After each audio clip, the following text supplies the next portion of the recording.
was a movie and it started now, forget about whatever financial disasters you've had, personal failures, relationship failures. What would the hero of your life's movie do right now? Hello and welcome to the show, Dad's Dating After Divorce. My name is Jude Sandoval. I'm the founder of The Divorced Advocate. My co-host, Dallas Bluth, founder of Black Box Dating. How you doing, Dallas? I'm doing great. How you doing, Jude?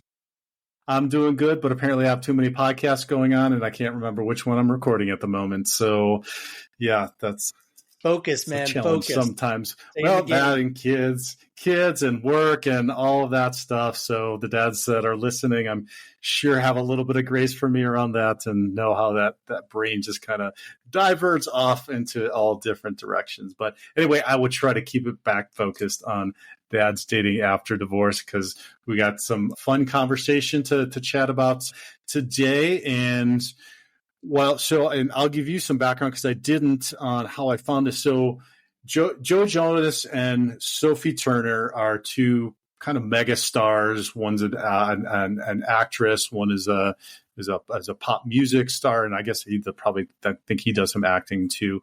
I don't know really much of what they do. I know my daughters have listened to some of their stuff and talked about some of their stuff. But so I read something recently that she said about her never coming back to the United States. I guess she lives in the UK and that's where she's from. And so I had read that article earlier in the week thinking, oh, it's interesting because I had read about their contentious divorce months and months ago. And this, I guess, was last year. It's all been finalized. So I started to do some research into it because I was thinking, well, she lives over there. He lives over here. How is that going to work in parenting and whatnot. And so then was reading a little bit more about it and thought this would be a good topic for us to talk about how people are co-parenting. You have different lives. And so, I put together the little perspective of what we could talk about. And I thought it was really, really interesting because for when I sent it to you, came back with some really great ideas. Hey, we could talk about this and we could talk about this. And I'm thinking,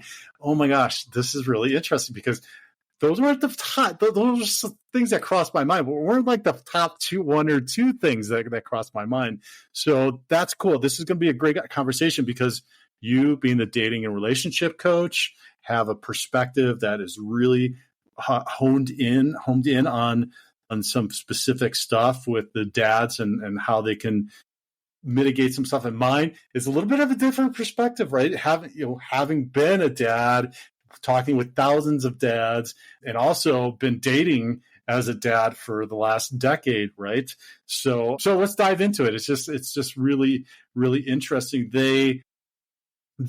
So for the listeners, especially the ones that are the older guys like me, right? That don't know, they were married. I'm not sure how long they were married, but they have two young daughters. They got separated last year and immediately became contentious because what Joe Jonas did is he filed to keep his daughters in the United States, basically. And then that created a bunch of uproar and with, the pundits and media and social media and all that crap, which we're not going to get into because we don't know how a divorce proceeds, and there's so many idiosyncrasies in every single person's divorce that when these public divorces come out, we really don't know the dynamics of them. So we don't really know. But what I will say is I respect the fact that he, as a dad, beginning from right from the beginning saying, hey, I want to be spending time with my daughters. I'm going to make sure to protect. This is how I read it, that I'm going to protect my daughters, protect my time with my daughters. I don't know if that's in fact what he was doing or if there were issues behind the scenes, et cetera. People are saying he's trying to take his daughters from her, all that crap. But from a dad's perspective, I appreciated that he was engaged immediately in that and perhaps protecting his time with his daughters because it is really important. So that was one of my first things when this whole thing happened. And then listening to her say, well, I'm never leaving the UK, I started to think, well, okay, how does that work with parenting time with like that's not just dropping them off after school to somewhere else. They're living in a completely different country for part of the time, and in another complete different country part of the time. So that's where my mind, and then I started thinking, well, like, how do you date doing that? And there's so many things that go into that. So I just want to jump in and say using a word like never is drawing a really hard line in the sand, saying I'm never leaving this country. I'm never coming back over there. I mean, if you're going to co-parent, if you're going to cooperate in anything, the words never need to be reserved for, absolutely cannot cross that line situations. When you're an international, actress, musician, or whatever, the idea that location is never, is just kind of silly. That's not what the lifestyle is like. What, she's never going to set foot in the US again for her career? That just seems ridiculous. So the fact that she's saying never, to me, kind of strikes more of a clearly confrontational and, kind of picking a fight in a way. And that, please speak into this, but that is the last thing that you want to be modeling for your children, is the fact that you're going to draw arbitrary hard lines against your former partner and model this for the kids. But you tell me what you think, because you've been through the divorce, you've been through the trenches. Yeah, so that's a really good point, and I think that might go a little bit to why he took some preemptive action and unfortunately I see this all the time, and I hear this all the time of a parent moving a kid or doing something just unilaterally. That's just not. It's inappropriate. It's not healthy for the kids. It's just not the way to do something. So hearing her talk about this on the back end like that and making statements like this makes me think that maybe there is a little bit of an issue behind the scenes that we don't see or hear. But he did also just come out recently on a podcast and was talking about what a good mom she is. So I have a great deal of respect for him. And as far as I can see, neither one of them have really badmouthed each other. So that is definitely a positive thing. So, but also to your point about saying never, then this article from the New York Post, page 6, shows the two of them walking around in New York together. Right. So apparently that never didn't last. Never, ever. It lasted until she had to come back to New York. Or maybe that was the drop off. Who knows? Like, who knows how this is working? But this is a little bit extreme example, because maybe I can't ever see a parenting plan like this working and being really a positive for kids, because it's the time frame, because their kids are like 4 and 2. So it's really, really young. And how do you spend months at one place and months at the other? But again, I'm not a superstar. Maybe there's a benefit to this. Why they did that. It's actually the nannies and the handlers that are providing the security for the children. They're the ones flying them back and forth. They're actually providing the stable structure at this point for the kids.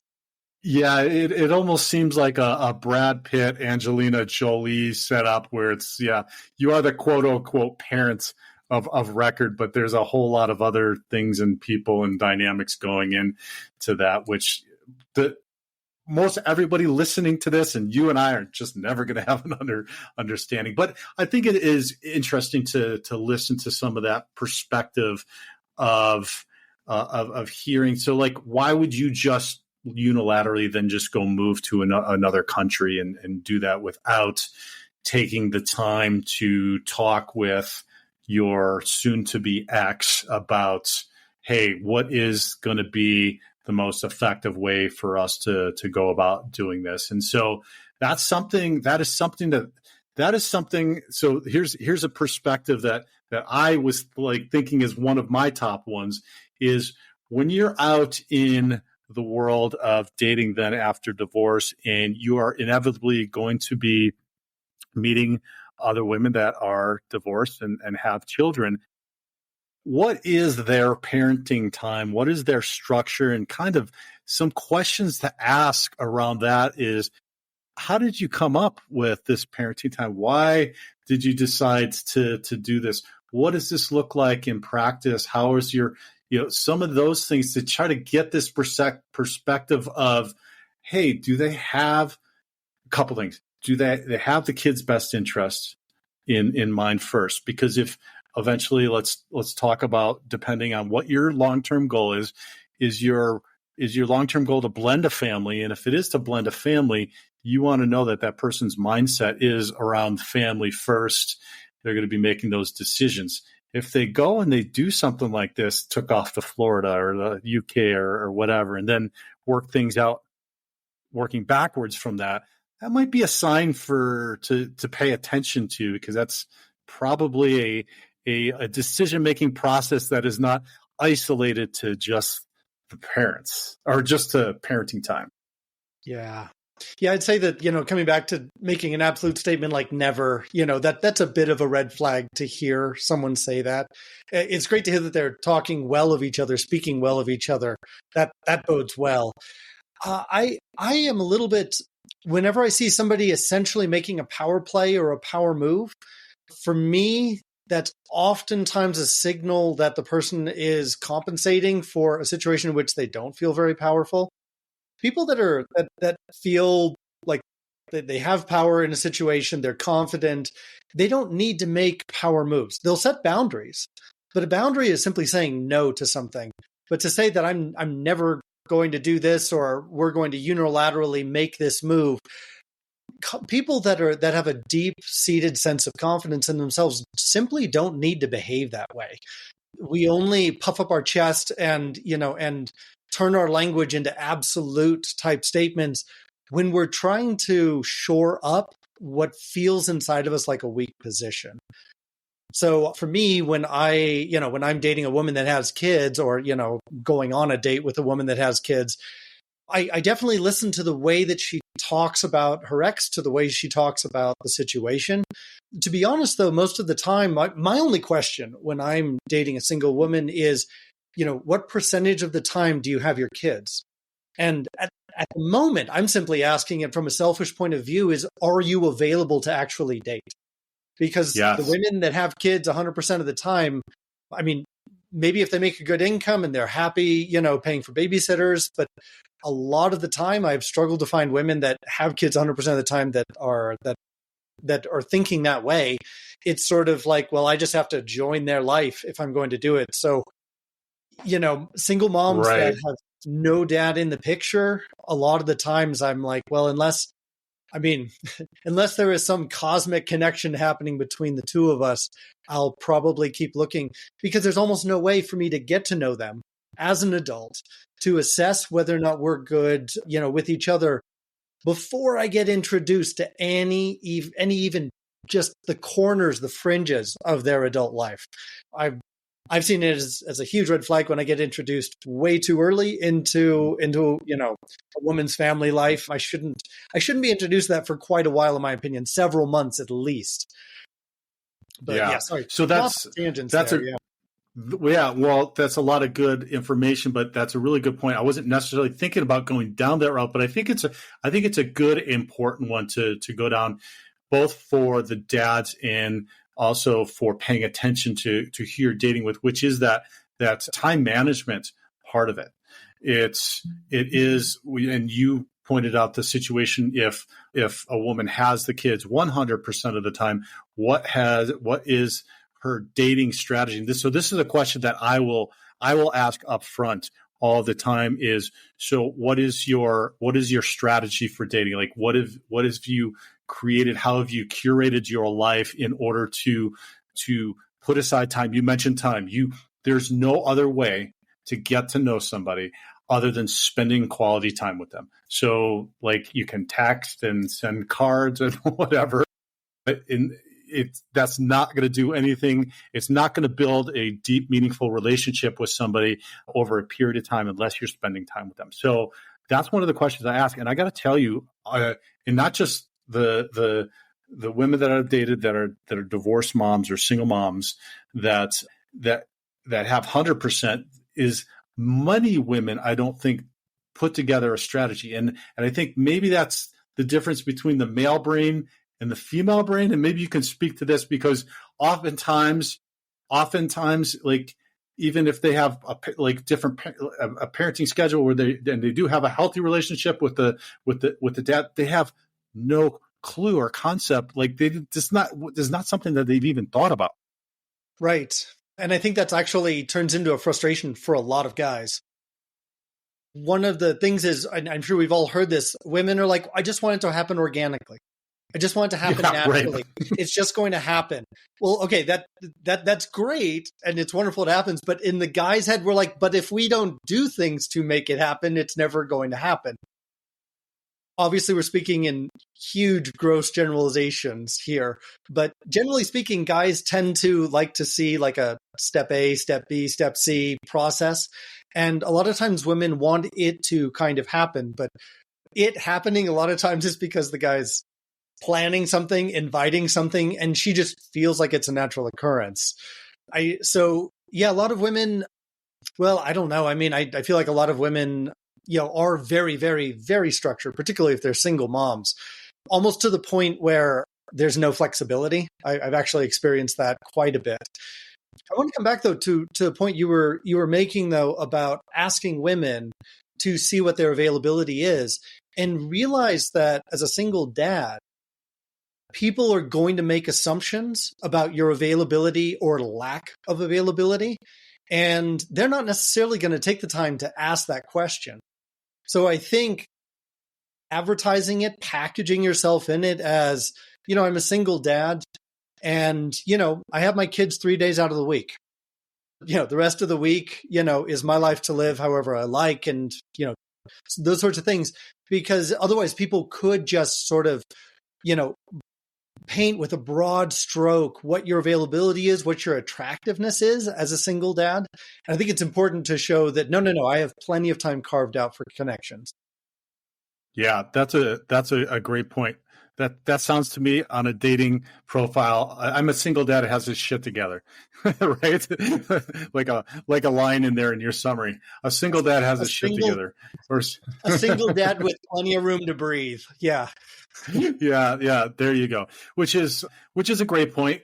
So we're as a single dad, there's just we're going to get weeded out by some people. And that's fine. Some people don't want to deal with what entails of just children. Maybe somebody doesn't want to deal with children, and depending on what age your children in are. Like, for instance, these two have young kids that are 4 and 2, and my children were 6, 4, and 2 when this process started, when I started my divorce. So I can understand that. And that's a whole different dynamic, and your time is taken differently than what I'm experiencing now, which is 19, 17 or 15-year-old and older, and your time frees up and you have different ways to do that. But I would encourage dads to maybe take the lead in having that conversation, but also, like you said, is as, I don't know necessarily advertising it, but just talking about what your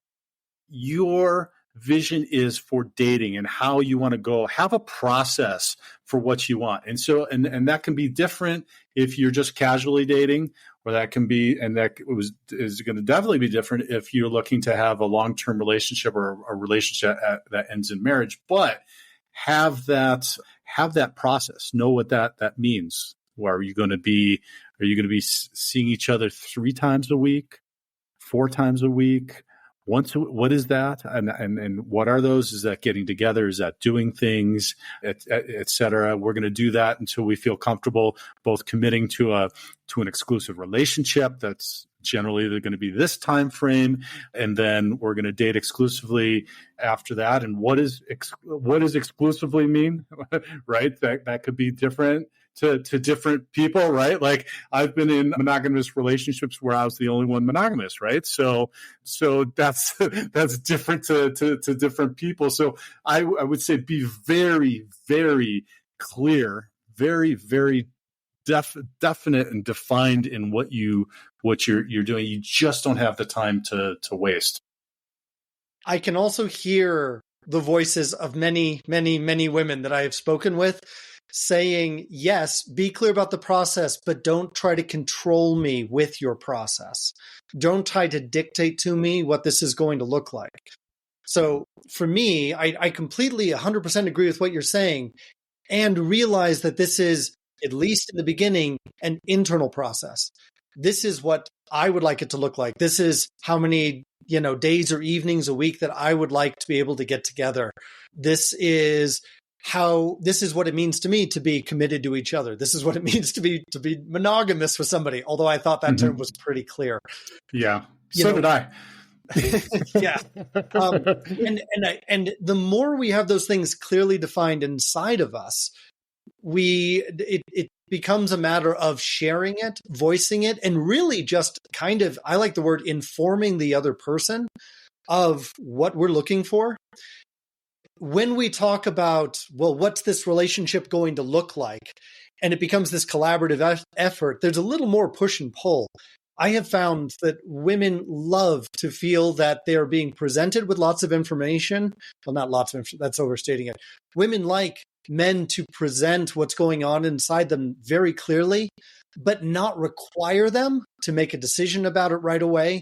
They don't have to agree or disagree. They definitely don't have to conform, and they don't feel controlled by it. That I have found is what makes women feel the most attractive. Clarity in what I'm looking for and what turns me on, and even, having a vision that you're sharing of, this is what a blended family would look like. This sounds awesome to me. And then just wait and see how she responds to that image. But it's very important to be an image and a process that we're sharing that makes sense to us, that we embrace positively. And we are not, because it is so easy for guys to be like, oh, I'm being assertive, I'm being dominant, I'm being the man. And it's like, and that will turn women off so fast if they're being told what they're going to enjoy. So let's dial down on that a little bit, because I feel like your assessment is absolutely right. Sometimes it's been my experience that it's a mixed message. I want you to be assertive. I want you to, but then it is, when it doesn't go their way, or when it's not, it's life. I don't even know how to describe it. Just not comfortable to them, or it's something that they don't want. Then it becomes, you're too controlling.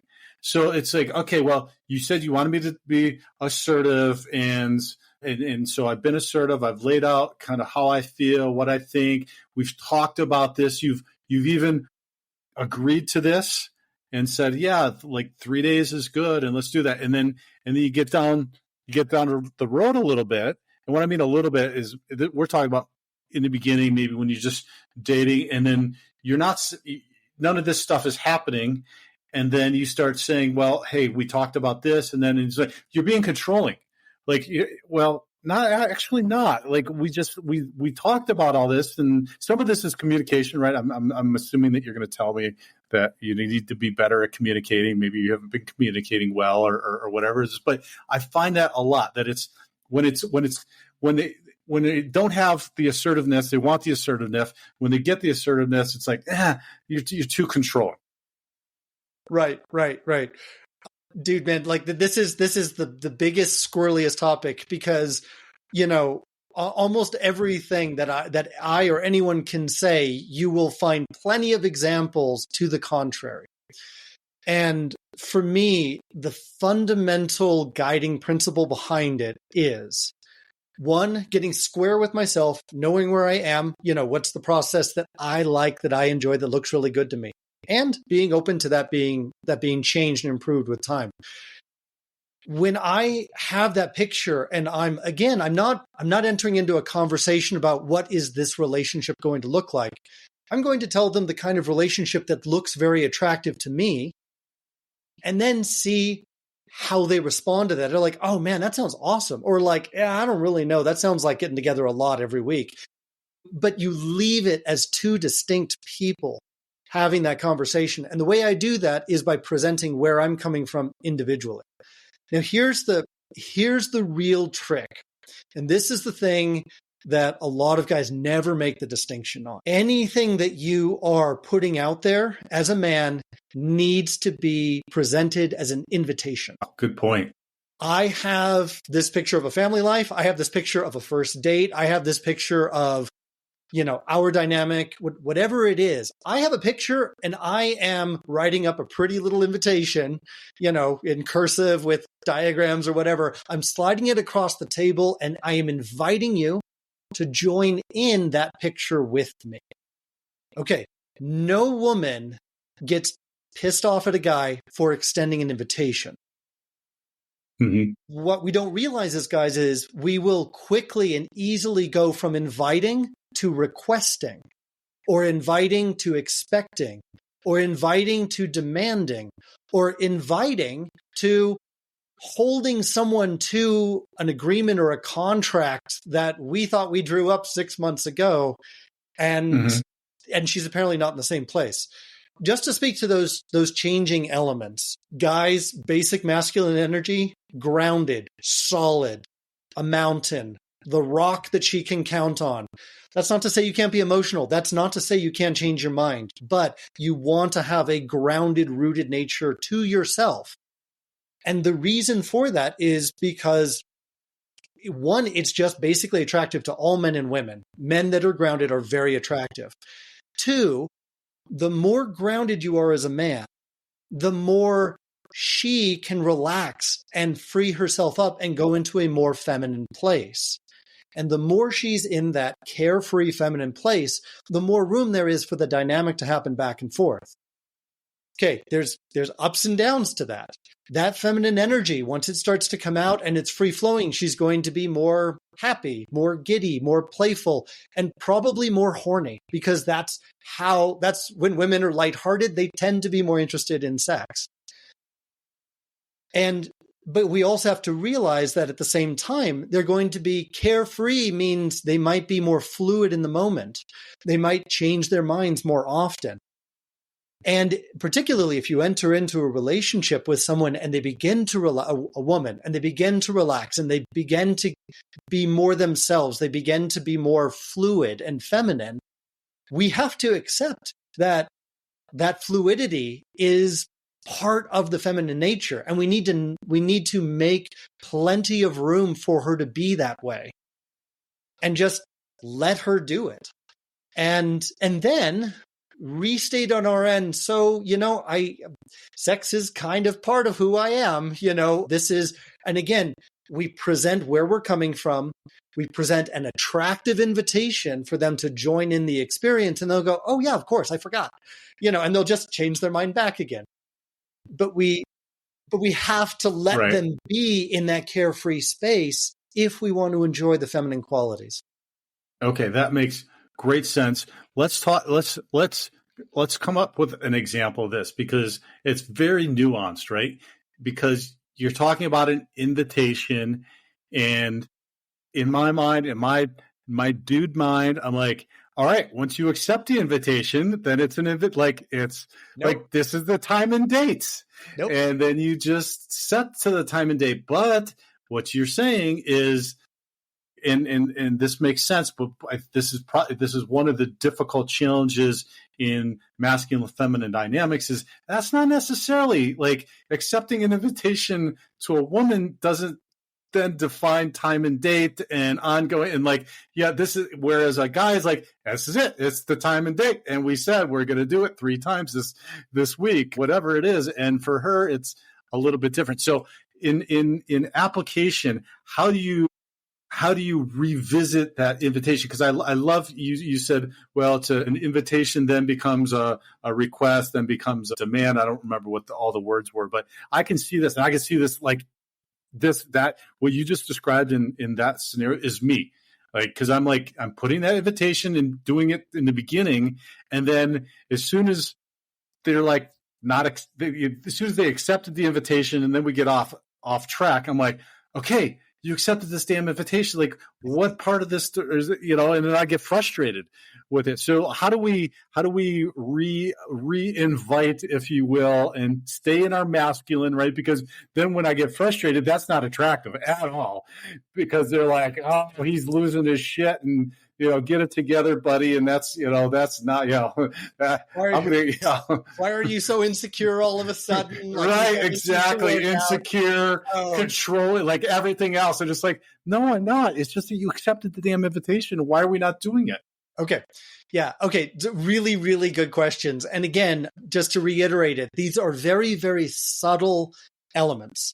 And to try to understand the guiding principle behind it, that's really what it's about. Every concrete situation I can throw out there, there is going to be 30, 40% exceptions. So the idea is the principle behind it. So let's say, for example, let's take a first date.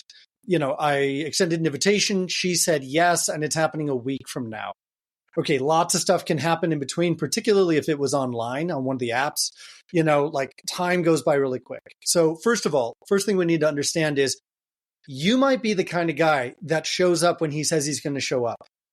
That is not the experience that a lot of women have had with a lot of guys. So just realize that I said I'm going to be there, I'm going to be there. She doesn't know that about you yet. Give it 3 or 5 dates, she'll probably know that about you. But she's not going to know that from the very beginning. So just, leave a little room for the fact that she might need a little bit of reassurance, convincing, demonstration, proof in the pudding that you are actually that way. Okay, so again, we set up a first date. There's a week, that goes by. There's a bunch of ways that you essentially just want to confirm that the plans are still on. The thing I like to do is confirm, the night before, morning of, depending on when it's happening. Hey, really looking forward to seeing you tonight. Hey, really looking forward to seeing you tomorrow. Hey, by the way, imagine you're in a marriage or in a relationship. The concert's at 7 and it's 5:45. Hey, by the way, remember, we gotta find a parking spot. We gotta do all these things. I'm not saying, what's wrong with you? Why aren't you in the car? I'm restating, I'm being the rock. I'm being the stable foundation. And I'm doing it positively by saying, hey, looking forward to seeing you tomorrow. Is 5:30 still good? So subtle thing that I'm doing, I'm one, not just sending a message and then because some people don't respond to messages, like if it's just a message. Mm-hmm. I do put in some kind of a question, so she will need to respond in some way, so I don't show up without anybody there. I'm also... So let me ask you a quick question on this. Two questions. I don't want to get too far off, but do you usually set dates out that far? A week or more? Now, sometimes because we have parenting schedules and plans like that, sometimes it's necessarily. However, I oftentimes find, and this isn't necessarily bad, so I'm going to state it, but I'm going to also say it's not necessarily a bad thing, is that stuff goes on, or if they are somebody like I described that has not thought through how they're going to actually date, it ends up getting canceled or pushed off, etc. And so then at least for me, that's not a bad thing, because then at least this person isn't have their stuff together to figure out. That's not always the case, but then I guess what you're saying is that gives you another opportunity to re-invite, right? If they need to change it or cancel or something like that, you don't have to necessarily take it as a bad thing. Maybe it is. You don't know yet, but you can re-invite and then I take it as information. So, I have certain etiquette, what I consider to be polite. Everybody does.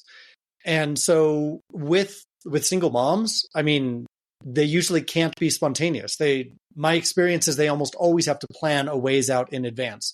So I'm giving this example because it's particularly relevant, I think, to being a single parent, at least in my experience. For sure. Yeah, if it can be the next day or 2 days later, great. That's even better. But, can this person stick to that commitment? Well, how important are commitments to a person? That's, when we're dating, we're trying to figure out, if this person is compatible for me. Do we have similar ideas of what polite and rude are? And whether or not they show up on the date, how we communicate before the date, can we pin it down? It's like, well, text me the night before and I'll see what's going on. For me, is a huge turnoff. Huge red flag. Yeah. Yep. Okay. I'm not saying a red flag because for me, for me, saying it's a red flag means there are issues that haven't been dealt with. Some people might have, they might have a work schedule that they don't get to dictate it. They might have a boss that decides those things for them and they are on call. They might get called out of town or not. I really, really reserve. I try not to say red flag on something. I simply say, okay, that's not going to work with me. That's not what I'm looking for. And I know that because I don't feel good. I feel like I'm left hanging. I feel disrespected. Are they being disrespectful? I don't know. I don't know the full situation that they're in. Yeah. So, well, hopefully they so convey that to you, right? Like they convey the situation, and that's why they have to text the day before.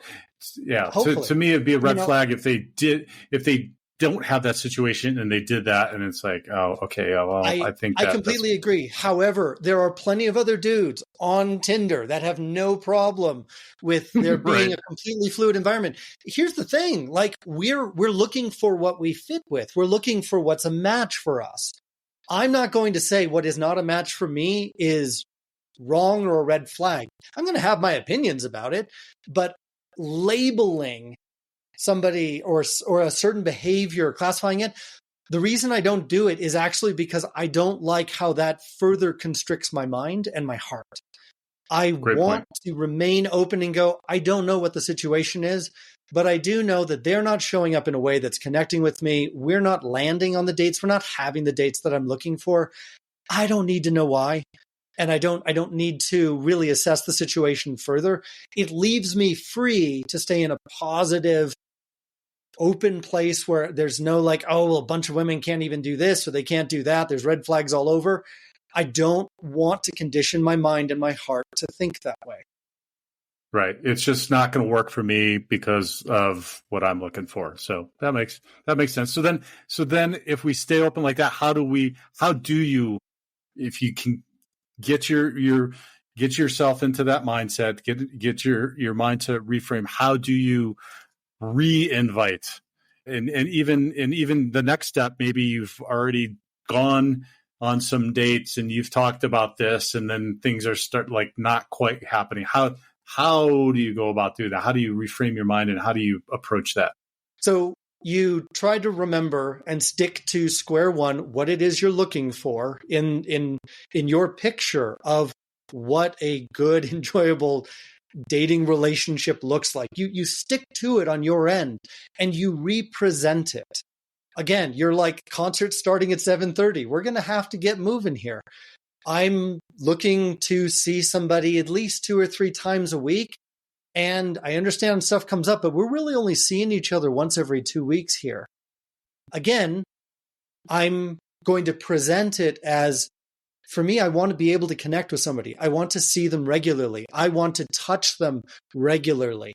I want them in my life on a regular basis. I'm presenting all of this again as a positive picture, and I'm re-inviting them, not just to that event, and then they canceled on that, and then 3 weeks later, I'm doing another one, and all of this turns into this sort of like contract that's being written up and violated and crossed out with a red line by a lawyer or something, and it's like, no. That's getting lost in the interaction and in the details. I need to keep real clear the attractive image that I want to experience and continue to invite her into that experience.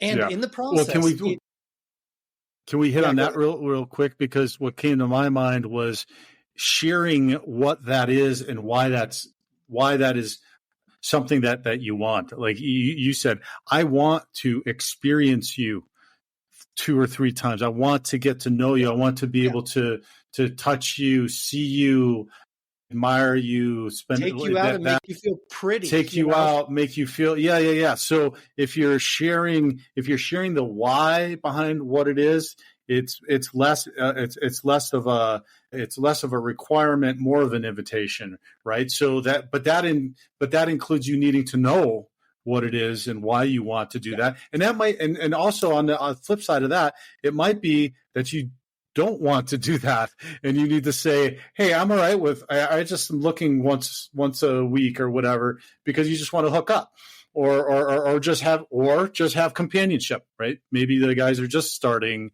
to date again, and that's fine too, but sharing the why behind it, then it feels like makes it an invitation more than a requirement. Is that pretty accurate? I would agree. For me, I'm not even saying why I want this. I'm saying what I want. And I'm, again, trying to paint a picture that they can see and they will see attractively, because they've got some other picture in their mind. And I want them to see what I'm after. And I want them to see that I am very attracted to this and that I very much enjoy this. Why I enjoy this? It's kind of that's kind of like a deeper question. Like, Dallas, why do you enjoy, physical affection so much? Well, I don't know, it's going to childhood stuff, or, we'll go into who knows what, into the why. What is, I want to be able to sit and hold your hand at least 3 times a week. Even if it's just 30 minutes, you're waiting for your kid to get out of school. I need to be able to sit down and hold your hand, because I want to know that, like, I'm the guy holding your hand. I want to, I want to be able to, rub your back or something, once a week, because I want you to know the kind of home life that I want us to move towards. Why isn't, why is kind of obvious, I think, if you're presenting it as an attractive picture. Yeah. Okay. That makes sense. So, and so that's a little bit nuanced too. Like, so for you trauma dumpers, don't get into like your childhood trauma and why you need to be touched, right? Like, that's going to be unattractive, but sharing what it is that you want, not necessarily, and maybe not necessarily a deep why behind it, but just what it is that you want. And then they can put the picture together makes a lot more sense. Yeah. And they will accept with enthusiasm the invitation of what you're talking about. And this includes physical touch. This includes being sexual. This includes going on dates. This includes different types of outings. You'll extend that invitation of the thing you like, and they will accept it with enthusiasm. Those are the best cases.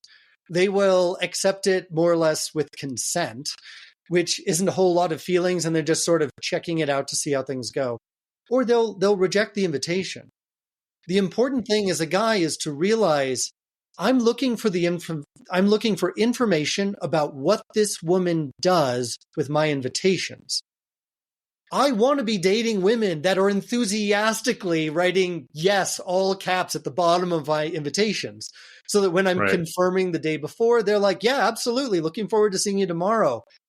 By the way, just to circle back to that, when I said is 5:30 still good for you, I am demonstrating proactively flexibility by saying that. I'm saying, hey, if you need some accommodations, if something is going on, I'm the kind of guy that's okay with that. I am not the kind of guy that says, we said 5:30. If you're not there at 5:30, you're not living up to my expectations. That is a huge, huge turnoff to women. And again, that slips into controlling. And that slips into, well, we agreed to this and now you're not living up to the contract. The book, I think it's Robert Glover, No More Mr. Nice Guy, that the heart of that book is about social contracts, agreements, most of which are unwritten. And us saying, I am entitled to this because somebody agreed to it, or because I thought society promised it to me. What I'm saying is, guys, come back to square one, write an attractive invitation, extend it, see what she does with it. And you're looking for women that enthusiastically say yes to what you're inviting them to experience. And then you invite them more, and then hopefully they accept it more. Whenever they are not accepting it, that's information to tell you this might not be a fit for what you're looking for. It's that simple. So it's all feedback. So it's the invitations are continual feedback for you.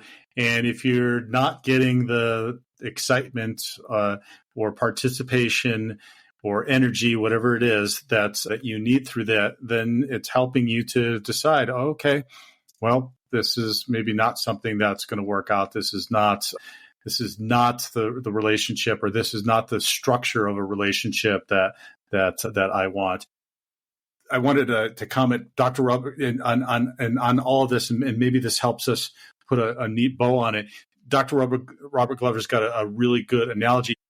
He talks about baking the cake. Like, you're baking this cake of your life with these invitations. And basically, these invitations are stuff that you like to do, that you're interested in, that you've come up with, because you've designed your life, you've curated your life to know what you want to do, the direction you want, the family life that you want, et cetera. So by creating these invitations out to them, you've baked your cake, which is the lifestyle, the environment that you want, and then you're inviting her into it. And he describes it as her as the icing on the cake, right? That she comes alongside you as the icing on the cake in this environment that you've created. That's not diminishing a woman. It just means that you're taking a leadership role. You're asserting your masculine nature, which is leading the relationship, leading your life, creating an environment for them. Yeah.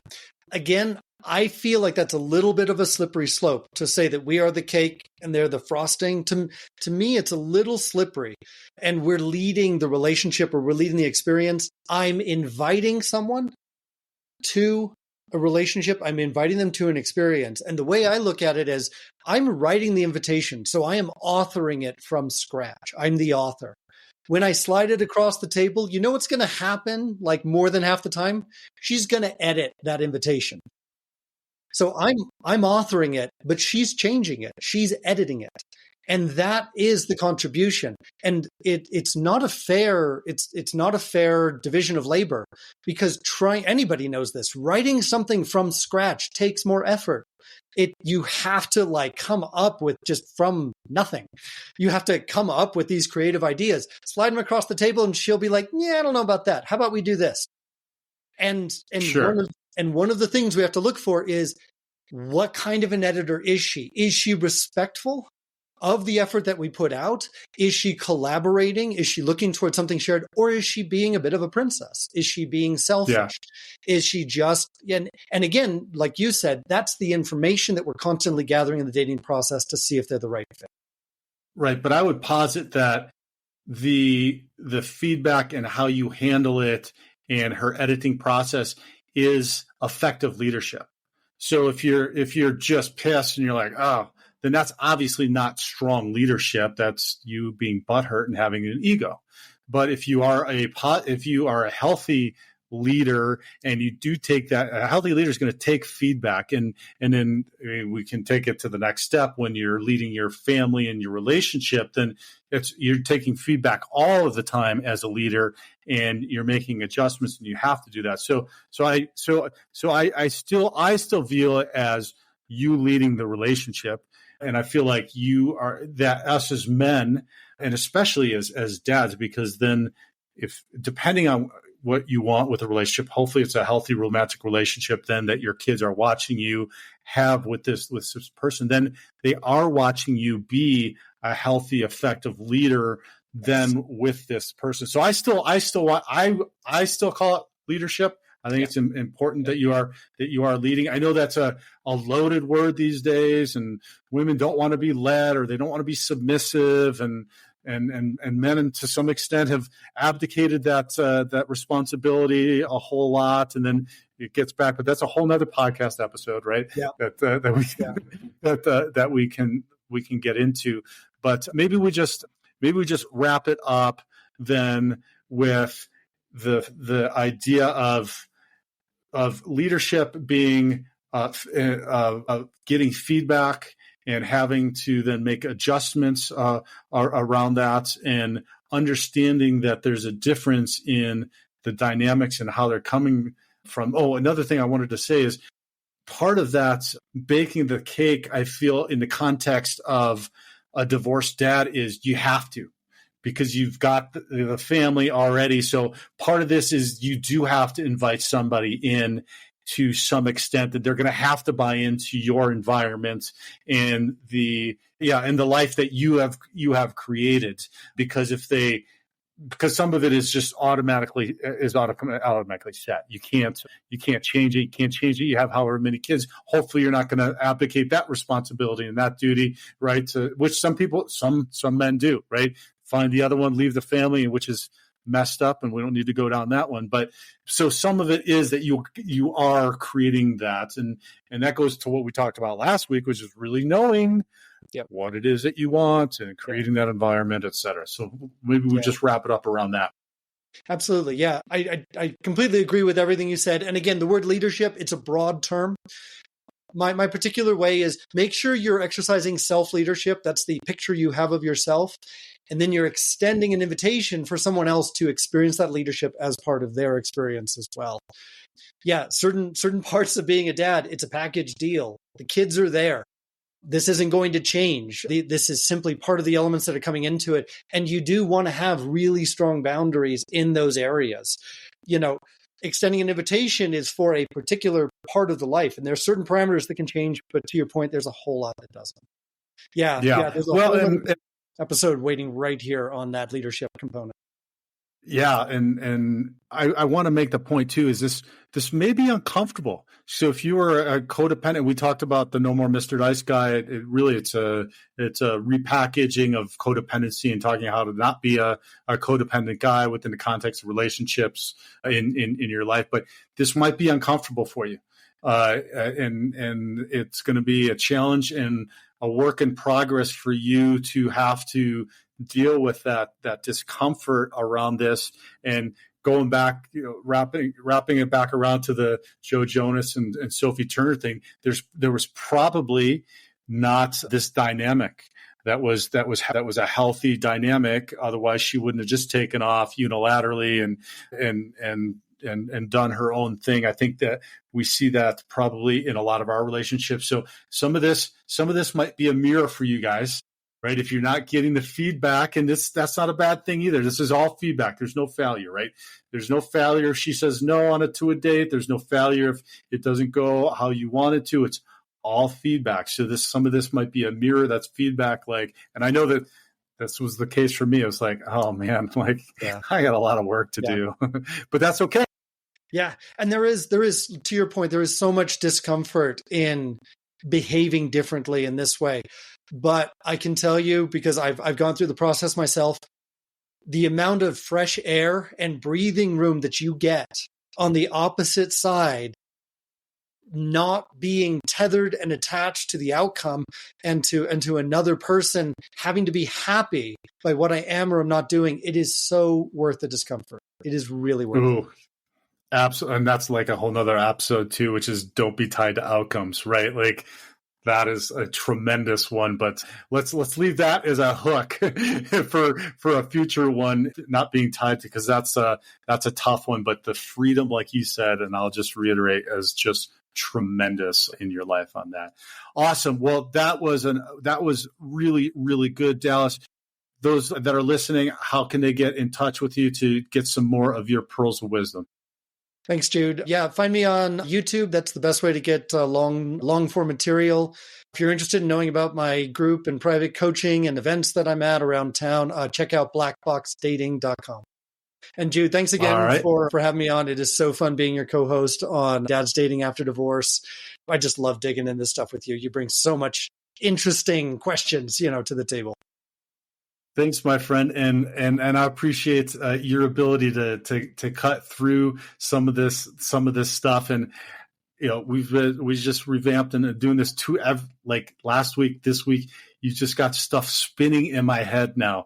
Like I'm thinking about all this. I'm like, man, he said this and he said that, and like every week, then I'm thinking, oh man, so thank you. I appreciate it. Dads that are listening that want some more support around wherever you're at in your divorce, even if it's post-divorce, check out thedivorcedadvocate.com. We've got all kinds of resources there for you to check out as well. So Dallas, have a terrific week, and we'll talk to everybody soon. Thanks, you too. Bye. Be the hero of your own movie. If your life was a movie and it started now, forget about whatever financial disasters you've had, personal failures, relationship failures. What